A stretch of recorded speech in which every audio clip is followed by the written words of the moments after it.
George Santos is now admitting to another possible crime, and this one requires a bit of an explanation. Business Insider reports George Santos hints that the $500,000 personal loan to his own campaign wasn't his own money.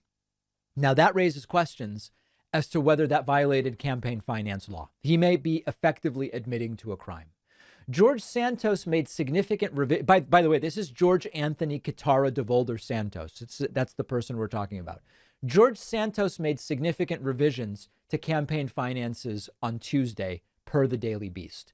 The amended filings revealed that a $500,000 personal loan to his 2022 campaign wasn't personally funded. Experts say the amended filings add to the mystery of Santos's questionable financial disclosures. So the initial filing showed a box for personal funds of the candidate for that big loan. The amended filing did not check that. It also doesn't mention the source of the funds, if there was a guarantor, because there's very little information provided.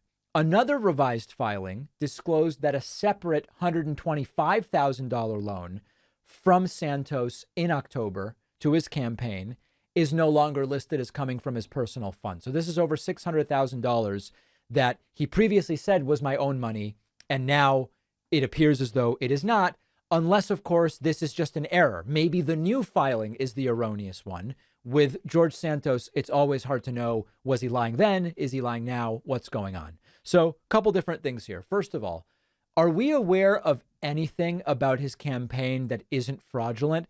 I guess it seems that he really is a gay man, even though even that was sort of questioned because he was married to a woman as recently as 3 years ago, but he says he was openly gay for a decade and blah, blah, blah. I want to be sensitive to that because there are all sorts of different reasons why someone who is gay might not be living publicly as a gay person because of stigma, social pressure, family, whatever.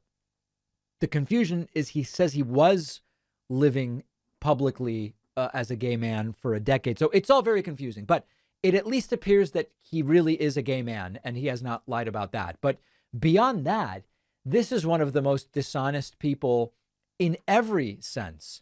Volleyball star who ended up needing to have 2 knee replacements because of the wear and tear on his knees, where he worked, he was Jewish. I can't even give you the entire full list.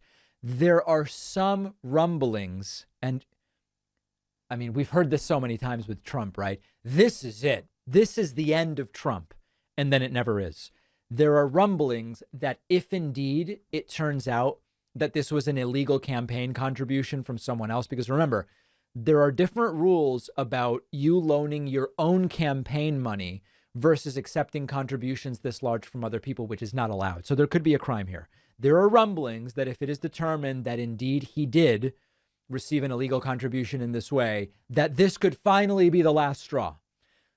This guy seems to have a similar resilience as Donald Trump. So I'm going to withhold judgment for the time being.